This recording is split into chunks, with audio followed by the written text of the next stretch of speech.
नमस्कार आ हार्दिक स्वागत बा रेडियो सानवी 96.4 मेगाहर्ट्ज के प्रस्तुति कार्यक्रम जन आवाज में। कार्यक्रम जन आवाज के साथ उपस्थित हो चुकल बानी हम कार्यक्रम प्रस्तोता मुकलेश गदी। सीधा बात, पृष्ठ विचार, आम जनता के प्रतिनिधिमूलक आवाज कार्यक्रम जन आवाज मार्फत देश के समसामयिक राजनीतिक घटनाक्रम, विकास निर्माण, शिक्षा, स्वास्थ्य, कृषि, रोजगारी लगायत आम जनता से सरोकार रखे वाला हरेक समय सांदर्भिक विषय ऊपर बहस और छलफल करने सन। कार्यक्रम जन आवाज के आज के बहस और छलफल खास करके अगहन 4 गते होखे वाला प्रदेश और प्रतिनिधि सभा के निर्वाचन के संदर्भ में रह के आज हमनी के बहस और छलफल के अगाडि बढ़ाएम सन और खास करके लोकतांत्रिक समाजवादी पार्टी पर्सा के तैयारी का बाटे कौना हिसाब से आवेला निर्वाचन के खातिर तैयारी कर रहल बाटे, एकरे विषय में बहस और छलफल करे के खातिर हमनी के आज सहभागी करैले बनी सन लोकतांत्रिक समाजवादी पार्टी पर्सा के अध्यक्ष पुरुषोत्तम झा जी के, और वहां से आज हमनी के बहस और छलफल करम सन। सर्वप्रथम कार्यक्रम जन आवाज के आज के बहस और छलफल में स्वागत करके चाहे पुरुषोत्तम झा जी के। नेताजी स्वागत बा कार्यक्रम जन आवाज में। धन्यवाद अपने के एफएम के कार्यक्रम का हाल खबर बाटे? सब ठीक बा, अपन सुनाई जी। हमनी के भी बहुत बढ़िया बाटे। अगहन 4 गते होखे वाला प्रदेश और प्रतिनिधि सभा के निर्वाचन के तैयारी लोकतांत्रिक समाजवादी पार्टी पर्सा कौना ढंग से कर रहल बाटे? जी, हमनी के ऐसे आंतरिक हमनी के तैयारी सब बा। अब ऊपर की हमनी पेड़ा जो होता नहीं, कभी होता जे अलायंस के लड़ी लोग, कभी होता जे अकेले लड़े जाई, और ऊपर से हमने का हरी झंडी है जौन जौन सीट के बाद तौन सीट के नामावली हमने सिफारिश करके भेज दें। यानी कि ऊपर के डिसीजन के ही इंतजार में रुआ लगन बानी अभी तक? हाँ, ऊपर का अब यहाँ से हमने सिफारिश करके भेज दो ना, तो बाकी आदमी तो खिसिया जाए। जी, ऐसे ऊपर का हमने डिसीजन के इंतजार में केंगा देखल जाता हर एक पार्टी में उम्मीदवार लोग के कई ना आकांक्षा बहुत बाटे, बहुत आकांक्षी उम्मीदवार लोग अभी सामाजिक संजाल के मार्फत से अपन अपन उम्मीदवारी दे रहल बाटे। लोकतांत्रिक समाजवादी पार्टी में कितना के भीड़ भाड़ बाटे? एहू अपन दिल ही पालो देखत नहीं ना, फेसबुक में तो आइए रहल बा सबके। लेकिन हमने के अभी पार्टी से जिला से सिफारिश करके लेके से भेजल है, जिला के ऊपर का हमने देखत नहीं से अलायंस कौन किसी में होता, कौन सीट मिलता, केंगे का बा, ये हमने के इंतजार में मानी सब। गठबंधन कौना दल के माने पक्षधर अपने लगन बानी, कौना पार्टी से? हमने के कलर से कुछ नहीं, ऊपर वाला बाटे, ऊपर वाला कभी कहता है हिमालय, कभी कहता जाने क्या संभावना है कांग्रेस है, ये कहता। अब एकरा बाद अभी के सत्ता गठबंधन से लोसपा के गठबंधन के बात चल रहल बाटे, कांग्रेस कभी कम्युनिस्ट ये चल रहल बा ना, बुझनी? जी। हाँ, अभी क्लियर देखिए भाई कौना से करी लो, लेकिन कौना से होई तो अपने लगन के हित में फायदा जनक होई।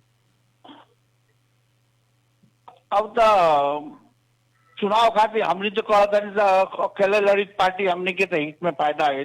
कहे एक बार अलायंस होकर हमने के ये माले से देख रहा बानी सब, एक बार स्थानीय चुनाव में मेयर में हमने के मेयर में अलायंस वही रहे, ओड़ा अध्यक्ष के भी वही रहे, तो हमने के विमल दाई के काला पर हमने के बहुत वार्ड में हमने के अपन कैंडिडेट न देनी सर, हमने के मात्र 13 वार्ड में कैंडिडेट देनी सर। जी। अब बाकी ये माले से हमने के 50 को वोट ना आये, जौन आये तन अपना पार्टी के वोट आये, अपन व्यक्ति के व्यवहार के वोट आये।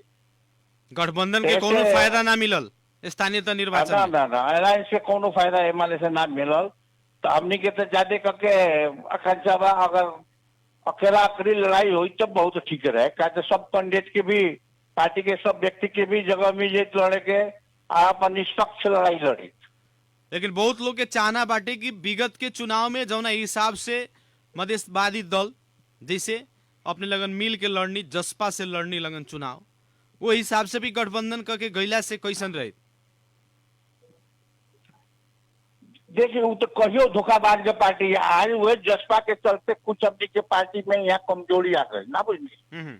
आज है तुम रोपा रहे हमने के पार्टी तैया बहुत परसा जिला में मौजूद रहे, इस गठबंधन के चलते अब पार्टी उपेंद्र यादव जी झन धोखा दे के पार्टी के कमजोर कैले, आज कुछ अपनी मजबूत कैले बानी सन। अब एक बाद फिर ओकरा से गठबंधन करिए तो अब जनिहन केंद्र है और केंद्रीय अध्यक्ष जनी है, एक हमनी जवाब ना दे काहे तो जहिया भी धोखाबाज पार्टी है अभी ना देखनी है जी। कांग्रेस से मिल के कांग्रेस जिला समन्वय समिति कांग्रेस के ही धोखा दिलक यानी कि ऐसे धोखाबाज पार्टी से लड़ल बेकार जसपा बा। से नहीं के हो सकत गठबंधन और पार्टी से भले मंजूर बा लेकिन अपने लगन के जसपा से मंजूरी नहीं के खास करके परसा जिला में।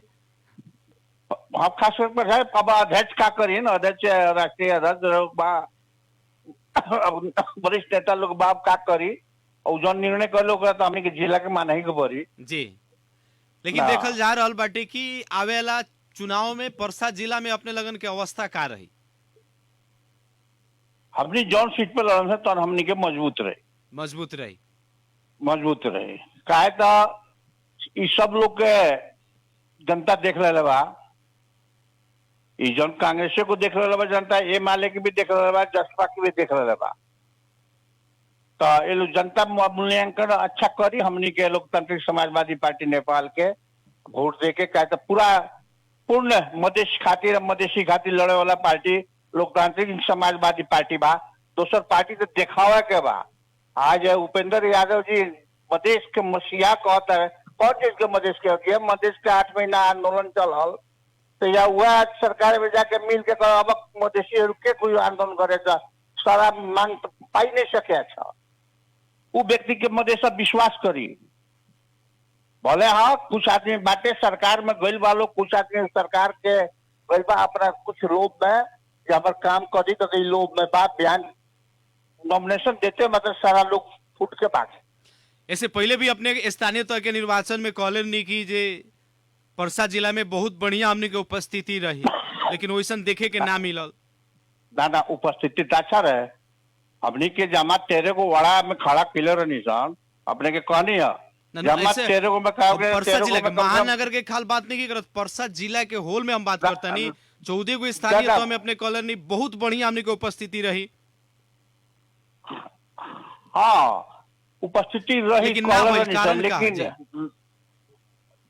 अब पैसा के खेल में जी जी अब ये लोग कांग्रेस के ए माले के अब इस तरह जसपा के पैसा के खेल में कुछ मार पड़ल मधेसी जनता में तक ये तो गड़बड़ बा अगर मधेसी जनता अपन भलाई चाहता तो निस्वार्थ जन कर्मठ उम्मीदवार बा जेंगे हमनी के लोकतांत्रिक समाजवादी पार्टी के बाद बिना दाग लागल उम्मीदवार बा ओकरा के वोट देव लो अच्छा जो मधेश के विकास रही अब मधेश के जनता खातिर मधेसी खातिर काम भी करी। जी पैसा के कारण चल खेल के कारण से अपने लगन के अवस्था उतना अभी देखिए संतोषजनक ना आवे सकल। जी हाँ लगन के ये जी अभी समीक्षा देखी कइले बानी। हाँ अभी देखी ना 3 नंबर में एमआलए के में होड़ लागल बजाय खातिर 3 नंबर क्षेत्र में जी जी अपना ही के विधायक तो लोग भी सबका पार्टी छोड़ के चल पैसा गए। के खेल रहा वो तो सब पैसा के छोड़ा हर एक पार्टी में अभी चुनाव के टाइम बा ओकरा में जाई होत रही आवत रही देखी तो रही अंत तक ले का होता। जी रहल बात जैसे कि अब नहीं लगन के पार्टी के प्रदेश सभा सदस्य जी भी एमआलए में प्रवेश कर चुकनी एकरा प्रति पार्टी हमरा पार्टी के उनार लेन एक बात जान ली जी वो प्रहलाद गिरी जी के नु बात करता नहीं हाँ हाँ वो हमरा पार्टी के ना रहल वो जसपे कर रहलन हमारा के पार्टी में जो मिलल रहे न अलग भइल जी तो ओने कर से एने कर जाके साइन करके हमनी के पार्टी के उना रहलन उ तो लवा खोली में आई रहलन अपन इज्जत बचाव खातिर वहां इज्जत उनकर ना भइलो पार्टी में समाजवादी में उनकर इज्जत ना भइल एक पार्टी में लोकतांत्रिक समाजवादी इज्जत अपन बचाव खातिर आई रहलन इज्जत बचा दे तो धोखा देकर फिर चल गए जी जी ए माले में तो उनका वैसा आदमी के गिनती का करी जाए जन तो गिनती ना करी। लेकिन पछिलका समय में देखल जाता मधेशवादी दल पर ही ज्यादा अटैक होता मधेशवादी दल से ही जीतल नेता लोग एने से उन्हें दल बदलता लोग का है। सबसे पहले तो मधेसी लोग में हमने में गलती ये बा बुझल गए जी अगर मधेसी अपन अधिकार अपन ये चीज समझले रही तो आज मधेश के आज दुर्दशा ना रही आई जाते करके मधेश के जसपा के नेता हमने के बताई ना जो उपेंद्र यादव जी ही जब सरकार में रहते हैं तो मधेसी कोनो उनका पहले मांग लेके रह सरकार रहता हाय मधेसी की मांग ना भइल उ मांग ना भइल ये तो ऊपर से धोखा देता आप भुलावल में सरकार में तो अपना भुलावल लोग में रहनी है सरकार में रहता नहीं सरकार में ऐसे पहले म्यादी सरकार में तो अपना लोग रहनी दू को मंत्री मिलर रहे तो वो 15 दिन में ठीक तो रहे। खत्म हो गए जी जी वो तो लेकिन 15 बात दिन यहाँ ठीक है एगो आपने पार्टी के विरोध नहीं किया के था। समग्र जितना मधेशवादी दल बा चाहे राणा, लोकतांत्रिक एक बात समाजवादी सुन पार्टी जाओ। होके चाहे जसपा होके लेकिन एक बात अपने एह बेर सुन अपने ले लगन के जाओ। मुद्दा कमजोर हो गई कि जनता सब अपने के नेता लोग ना बाहर जा एक रहल बा, बात दोसर सुन ला पार्टी जाओ में जा टाइम रहल हमनी बा। के दूगो आदमी जन रहे नु जी जी वो टाइम में हमनी के विरोध कैले रही सो उस टाइम में सरकार में लेके जाए के अभिनो जाए के बात है तो अभिनो हमनी विरोध करके आइल बानी सा सरकार में कोनो कीमत में लेके जाए के हमनी के अकेले चुनाव लड़े कोई तो अकेले लड़ल जाए लेकिन चुनाव अलायंस करके हमनी के लेके जाए के कह के आइल बानी सा और अपना हाथ में पावर लेके और अगला का करी एकरा बाद देखे के बा। ऊपर के जो डिसीजन आई वो अपने लगन माने अब क्या करेगा बड़ी मजबूरी बा माने के पड़ी। जी अभी देखल जाता चुनाव के लक्षित करके हर एक पार्टी अपन संगठन विस्तार के क्रम जोड़ रहल बाटे लोकतांत्रिक हाँ। समाजवादी पार्टी का कर रहल बाटे संगठन विस्तार के क्रम में अपने अपने शायद ना देखने है का काल भी देखने हमनी के नगर कमेटी विस्तार भइल आज भी विद्यार्थी संगठन के विस्तार भइल आज से फेसबुक में अपने शायद नीचे पहुंच जाए आज बयान में पहुंच जाए अपने लगन में मैंने हमनी को हो रहल बा संगठन विस्तार के क्रम जोड़ शुरू कर चुकल बानी शुरू हो गइल बा होता। एक और बात बताएं अध्यक्ष जी जैसे कि अपने लगन के पार्टी जौना बेरा सरकार में रहे तत्कालीन जी। प्रधानमंत्री केपी शर्मा ओली नागरिकता विधेयक अध्यादेश मार्फत ले आओ के चौनी अध्यादेश ले आई लेकिन अभी जौन नागरिकता विधेयक आई रख दोनों सदन पारित कर देले रख राष्ट्रपति जी रोक देले रही फिर अभी संसद फिर से पारित कैले बाटे ये परिदृश्य के अपने लगन कौना ढंग से मूल्यांकन कर रहा बानी देखिए जितना कांग्रेस ए माले बालू नो नागरिकता विधेयक के लेके लोग राजनीति कर रहा बा बुझल गए जी एक बार अध्यादेश लिया ओली जी ए माले के अध्यक्ष ओली जी हाँ। ले रहे तो सभा मुख जी तुरंत एक दिन में साइन उन करके दे दिल रही एक बाद मुद्दा करके रुकवा दिलक लो जी अब फिर इस संसद से पास भइल तो फिरता कर दिली राष्ट्रपति जी या संसद से फिर पास के लोग तो अब अभी यहाँ का कैले बा राष्ट्रीय सभा के अध्यक्ष लेकर बैठा भागल फिरता जी तो राष्ट्रीय सभा के अध्यक्ष के बा कांग्रेस के नु बा जी। ई सब ये कांग्रेस ए माले ये मधेसी के जनता के हमने के चरावता लोग राजनीति करता लोग बुझल गए आ जे और सरकार में मधेसी पार्टी बा उ अगर विरोध करते तो हमारे पद चल जाए ई सोचाई बात तब एगो मोहन ठाकुर जी के ना बहुमत बा ना कुछ बा 8-9 गो सांसद बा वो में दुगुड़ा नहीं चल गई बुझल जी। गए तो उ अकेले आज 7-8 गो सांसद लेके का करस ये सोचे वाला बात भाई कांग्रेस और ए माले दोनों मधेश के ऊपर राजनीति कर रहा बा अगर मन से चाहे लोग कर पास कराओ के तो सबका राष्ट्रपति कैसे कौन हैसियत तो रोक ली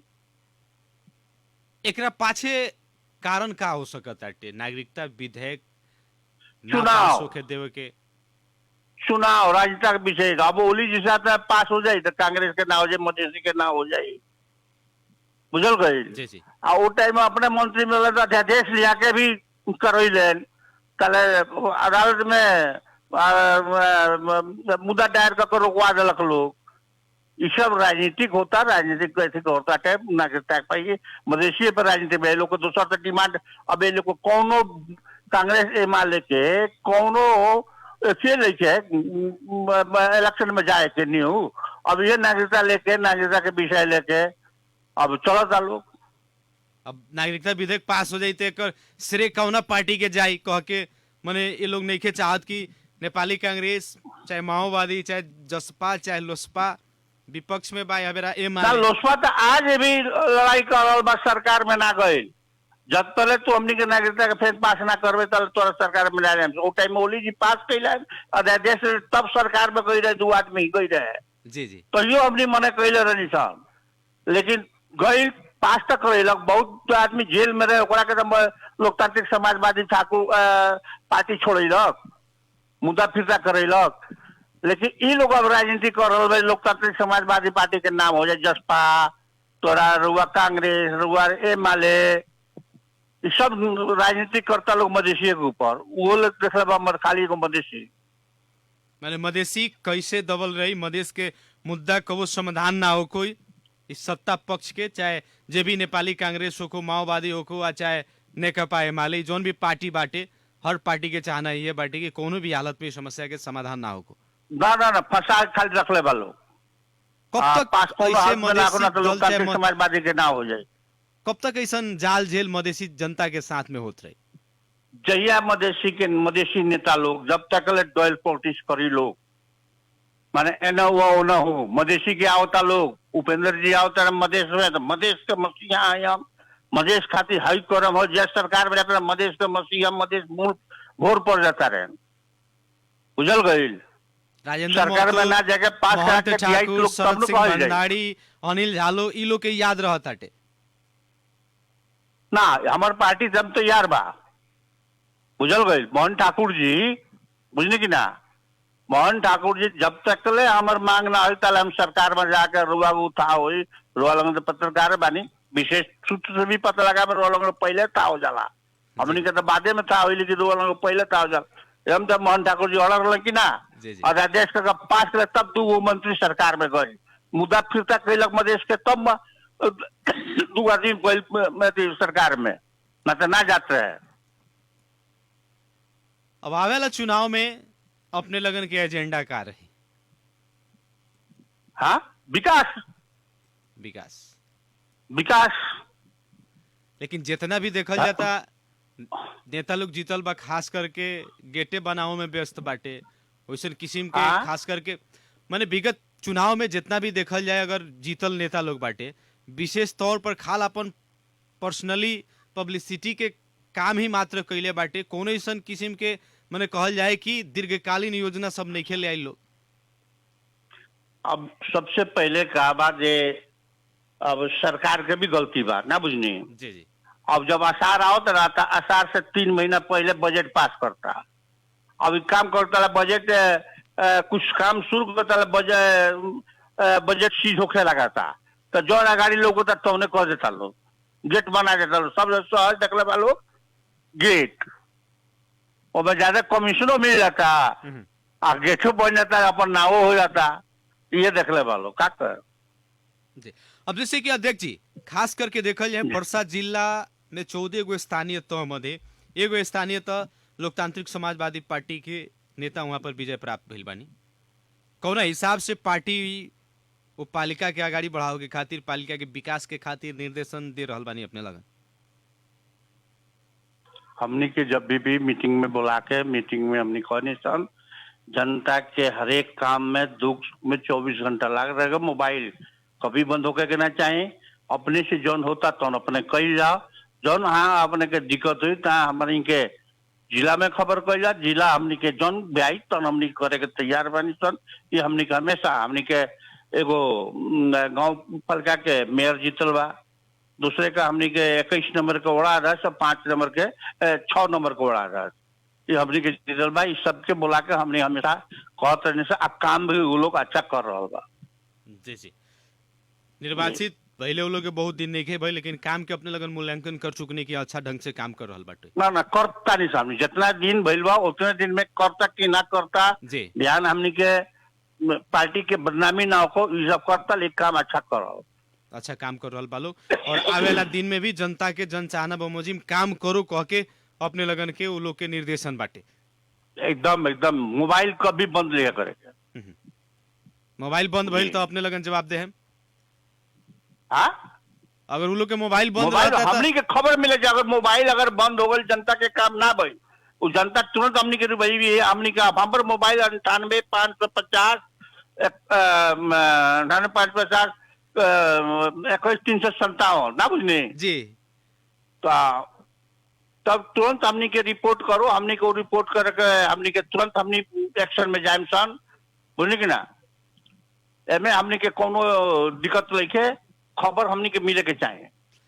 अच्छा अध्यक्ष जी बताओ जाओ, खास करके परसा जिला के हमनी के परिप्रेक्ष्य में अगर बात कही जाओ तो लोकतांत्रिक कहल जाओ। समाजवादी पार्टी से विगत के चुनाव में 2 गो सांसद जीतल बानी, क्षेत्र नंबर 2 जी और 4 में। और रहल बात जैसे कि जितना भी विधायक लोग बाटे अपने के पार्टी जी से जी निर्वाचित भई, जी रमेश जी कुर्मी जी बने, यहाँ लोग के विगत के काम जौन बाटे उसे अपने लगन कितना के संतुष्ट बानी? जनता के तो अभी बाद में बात कही जाए, लेकिन अपने लगन संतुष्ट बानी कितना? देखिए 4 नंबर के सांसद जी भी हमने के बहुत अच्छा काम कैले बारे।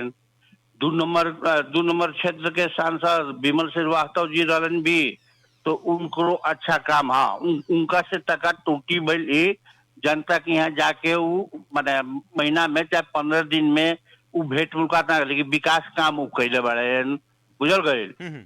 उनका में टूटी एगो बा, ई हमनी कहनी सन तो उ कहते हैं जे रात दिन हम दौड़े नाश्ता करते एगो किडनी चेंज भई रहे। जी वाह कब जब जास तब जनता से भी कह हमेशा दौड़े लिखी सकत हम हमार किडनी चेंज बा।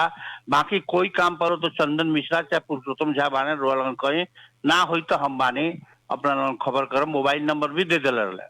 यानी कि वो लोग के विकास निर्माण, वो लोग के काम से अपने लगन पार्टी संतुष्ट बाटे, हाँ हमनी के पार्टी से संतुष्ट बा। लेकिन जनता तो संतुष्ट नहीं है। और हम कहनी कि ना लक्ष्मण जी के वकील साहब के काम और भेंट मुलाकात हमेशा बा। जी जी विमल दाई के काम ठीक बा, लेकिन भेंट मुलाकात इनका नहीं है। लेकिन आप जनता से अपन कह दिल रहे हमर कुछ मियाज कमजोर बा, बट किडनी का ऑपरेशन रही रहे। ऐसे अगर कोई काम करे तो चंदन मिश्रा और नंबर मोबाइल नंबर भी दिला, पुरुषोत्तम झा से संपर्क करे के वो लोग सारा काम करे। अच्छा, प्रदेश सांसद जी लोग के का अवस्था? यदि उ लोग अपने लगन पार्टी अगर एकल रूप में निर्वाचन में जा रहल बा तो जे पहले से जीतल बाटे उ लोग के फिर से आवे के संभावना कितना के रही? देखिए हमनी का अभी तो प्रदेश सांसद एके गो बा जी रमेश पटेल जी। जी जी रमेश पटेल जी अभी के मूल्यांकन में उनकर अच्छा बा, लेकिन ब्याज इलेक्शन है, इलेक्शन के ना कह सकल जाता, लेकिन अभी की चीज ऐसे घूमतानी से हमने तो अच्छा उनकर रिस्पॉन्स था। एक और बात बहुत चर्चा में पहले भी रहे और अभी भी सुने के मिल रहा बाटे कि अपने जगह के बार बार जिक्र कर रहा बानी, 2 नंबर क्षेत्र के सांसद विमल श्रीवास्तव जी नेकपा एमाले में प्रवेश करे के कहीं ना कहीं माने हल्ला कस के चल रहा बाटे। एकरा प्रति हल्ला रहे लेकिन अभी तक प्रवेश लेखन कैले जी बुझल गए, प्रवेश हल्ला करिए कि रहे लेकिन प्रवेश लेखन और उनका अब चुनाव भी लेखन रहे के माने अगन 4 गते होके वाला चुनाव में वहां के सहभागी ना होके ना, चुनाव में भी सहभागी ना हो। जी। अंतन में बानी सन का कहे के चाहे अपने? हम तो जनता से कहें ये अपन जनता भाई लोग से या अपने लगन आई विभिन्न कांग्रेस कम्युनिस्ट जसपा के बुलावा पर के उनका के वोट ना दें, लोकतांत्रिक समाजवादी पार्टी के कर्मठ योग्य उम्मीदवार के अपने वोट दी लगन, अपने के मधेश के काम अपने लोगन के काम ये करी ना। तो आज देखता नहीं मधेश के जसपा के मुख्यमंत्री हो गए, वहाँ भ्रष्टाचारी मुद्दा लागल बा, साइकिल चोरी मुद्दा लागल बा। कभी उपेंद्र जी कहते राजीनामा करो, अब जाके पैसा ठेला गए तो हम लिखी कहले राजीनामा करे के, लेकिन उनका प्रवक्ता से हमने के समानी जी निजामुद्दीन समानी जी फोन करके पूछला तो हाँ हम लोग बोले हैं उनको राजीनामा कर देने के लिए। अच्छा। अब का मतलब है, वो देखिए ना अब 2-3 करोड़ रुपया ले लें।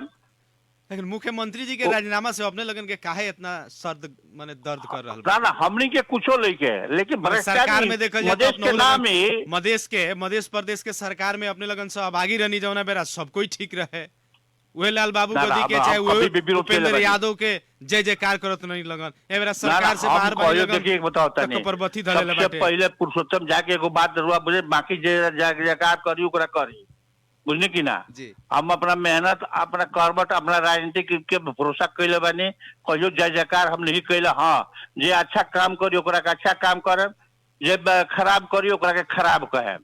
आज साइकिल के भ्रष्टाचारी उनका पर लिखे लागल मुख्यमंत्री लाल बाबू गद्दी पर कहाँ प्रमाणित भइल बाटे? सर सफाई के पैसा लेखन खैले उ अख्तियार तो प्रमाणित करे ना सकल, अब अपने लगन प्रमाणित कर देल। प्रमाणित क के लिखे दे मुद्दा डाल के ओकर पड़ी तो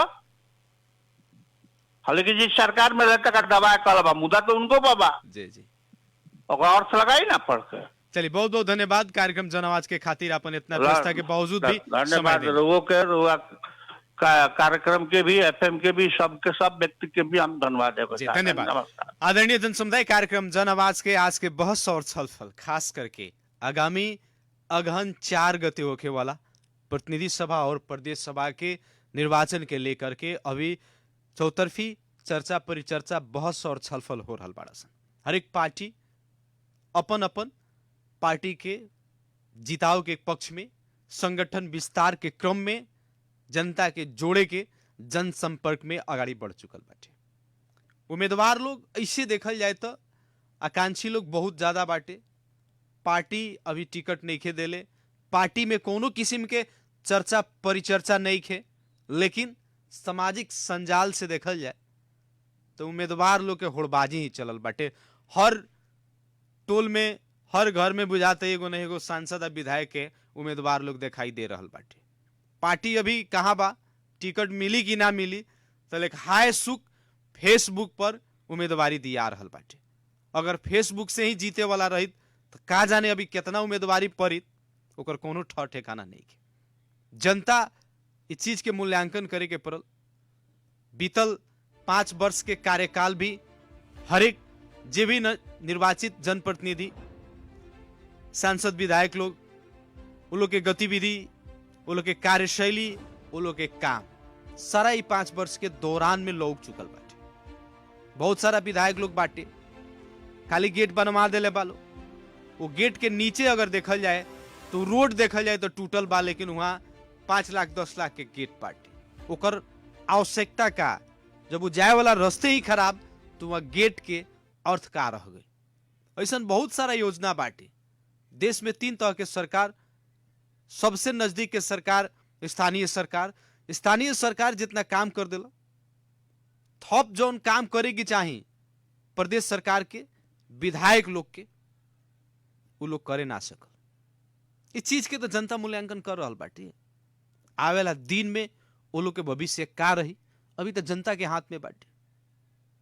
बहुत सारा युवा अभी देखल जाए, बीतल स्थानीय तो निर्वाचन के मत परिणाम भी देखल जाए, स्वतंत्र उम्मीदवार लोग भी जीतल बाटे। युवा जे कुछ करे के सोच रखले बाटे, जेकरा पास विजन बाटे, ओकरा के जनता मौका देले बाटे। देश के शासकीय स्वरूप, देश के सत्ता के स्वरूप परिवर्तन तो हो गई, व्यवस्था परिवर्तन हो गई, अवस्था वैसन के रह गई, काहे कि फेस परिवर्तन होके ना सका। जे पहले नेता रहे, जे पहले ही सांसद रहे, वो आज 20 बरस से 30 बरस से उहे माने लगातार दोहरत आटे। जे डेट एक्सपायर हो गई बाटे। नेपाल सरकार के नीति बाटे 60 बरस, ऐसे जे भी कर्मचारी बाटे ओकर 60 बरस पुगत तो ओकरा के रिटायर कर देहल जाता।